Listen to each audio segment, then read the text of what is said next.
రైతుల ప్రయోజనాలే లక్ష్యంగా కూటమి ప్రభుత్వం పనిచేస్తుందని అనపర్తి ఎమ్మెల్యే నల్లమిల్లి రామకృష్ణారెడ్డి స్పష్టం చేశారు. పెదపూడి మండలం పుట్టకొండలో కైకవోలు డ్రైన్ పూడికతీత, గుర్రపు డెక్క తొలగింపు పనులను ఎమ్మెల్యే ప్రారంభించారు. సుమారు 4,000 ఎకరాల సాగునీటి పారుదలకు ఉపకరించే ఈ 9 కిలోమీటర్ల మేర డ్రైన్ పనుల కోసం ప్రభుత్వం 19 లక్షలు మంజూరు చేసిందని వెల్లడించారు. ఈ సందర్భంగా ఎమ్మెల్యే నల్లమిల్లి మాట్లాడుతూ కీలక అంశాలను ప్రస్తావించారు. గత ప్రభుత్వం విడిచిపెట్టిన సుమారు 1,600 కోట్ల రైతు ధాన్యం బకాయిలను తమ ప్రభుత్వం అధికారంలోకి వచ్చిన వెంటనే చెల్లించిందని గుర్తు చేశారు. రాష్ట్రంలోని పంట కాలువలు, మురుగు కాలువల పూడికతీత మరియు వీడ్ రిమూవల్ పనుల కోసం ప్రభుత్వం ప్రత్యేక దృష్టి సారించిందని, వచ్చే ఏడాది గోదావరి డెల్టా అంతటా డీసిల్టింగ్ చేపట్టేందుకు ముఖ్యమంత్రి సూత్రప్రాయంగా ఆమోదం తెలిపారన్నారు. గతంలో జిల్లా విభజన వల్ల పెదపూడి రైతులు పడిన ఇబ్బందులను తొలగించేందుకు ఈ సీజన్ నుంచి పెదపూడి రైస్ మిల్లులను బెక్కవోలు మిల్లులతో ట్యాగ్ చేయడం జరిగిందన్నారు. రైతుల గురించి మొసలి కన్నీరు కారుస్తున్న నాయకులు గత 5 ఏళ్ల పాలనలో రైతుల కోసం ఏం చేశారో సమాధానం చెప్పాలని ఎమ్మెల్యే సవాల్ విసిరారు. లేనిపోని విమర్శలు, సోలో వీడియోలతో కాలక్షేపం చేయడం మానేసి నిర్మాణాత్మక సూచనలు చేయాలని హితవు పలికారు. అవినీతి ఆరోపణలు నిరూపిస్తే రాజీనామాకు సిద్ధమని మరోసారి స్పష్టం చేశారు. ఈ కార్యక్రమంలో Godavari eastern delta project committee chairman Muralasetti Sunil Kumar, vice chairman Tamalampudi Sudhakar Reddy, స్థానిక కూటమి నాయకులు, కార్యకర్తలు పాల్గొన్నారు. పంట కాలువలు కానీ, మురుగు కాలువలు కానీ, వీడ్ రిమూవల్ కానీ, డీసిల్టింగ్ కానీ చేయాలనే దానికోసం ప్రభుత్వం ఈ 2 సంవత్సరాల నుంచి కృషి చేయడం జరుగుతూ ఉంది.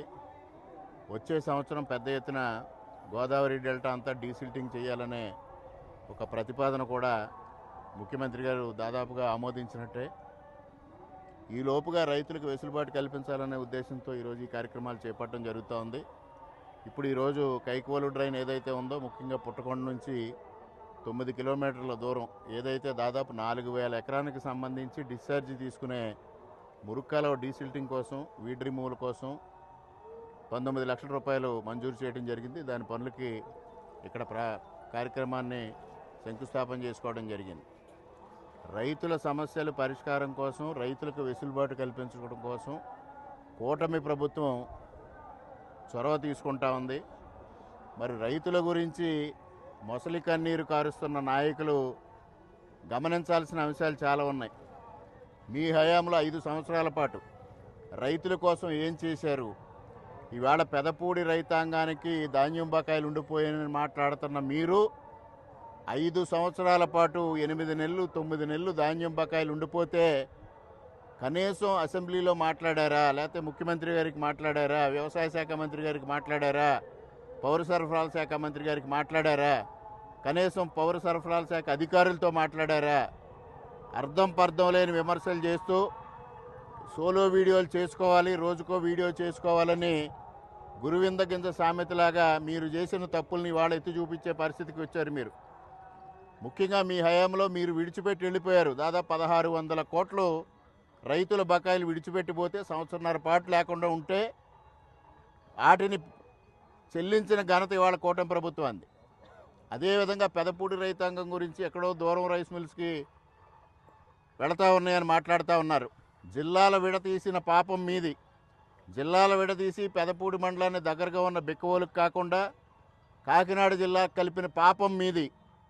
ఆ పాపాన్ని కడిగేయడం కోసం ఇవాళ నేను ప్రయత్నం చేసి ఈ సీజన్లో కొంత ఆలస్యమైన పెదపూడి రైస్ మిల్స్ని, పెదపూడి రైతుల్ని బెక్కవోలు రైస్ మిల్స్కి ట్యాగ్ చేయడం జరిగింది. మీరు ఆ విషయాలు ఏవీ తెలియవు. మీకు మీ స్క్రిప్ట్ ఏది ఉందో అది మాత్రమే మాట్లాడగలరు. ఇక్కడ పెద్దపూడి రైతాంగానికి ఏదైతే కోరిక ఉందో దాన్ని బెక్కవోలుతో ట్యాగ్ చేశామో ఆ విషయం కూడా మీకు కనీస పరిజ్ఞానం లేదు. ఎక్కడికో వెళ్తుంది, దీని మీద మాట్లాడారా? మీరు మాట్లాడరు. దీంట్లో కమిషన్లు అని, కమిషన్లు ఎక్కడ తీసుకుంటున్నాం నిరూపించమని ఎన్నోసార్లు డిమాండ్ చేశాం. దానికి ముందుకు రారు, అనవసరమైన విషయాలు మాట్లాడతారు. ఈ ఫ్రస్ట్రేషన్ అంతా ఎందుకంటే గతంలో ధాన్యం కొనుగోళ్ల పైన మీ తోడలుండి జిల్లా అధ్యక్షుడిగా పెట్టుకుని పెద్ద ఎత్తున డబ్బు వసూలు చేసుకున్నారు. ఇవాళ పదవి పోయింది కాబట్టి డబ్బు లేదు, అసహనం. ఆ డబ్బు కోసం మీకు ఒత్తిడి ఉంటుంది. ఆ ఒత్తిడిని అధిగమించడం కోసం ఇటువంటి అసహనం బయటికి వ్యక్తం చేయడం.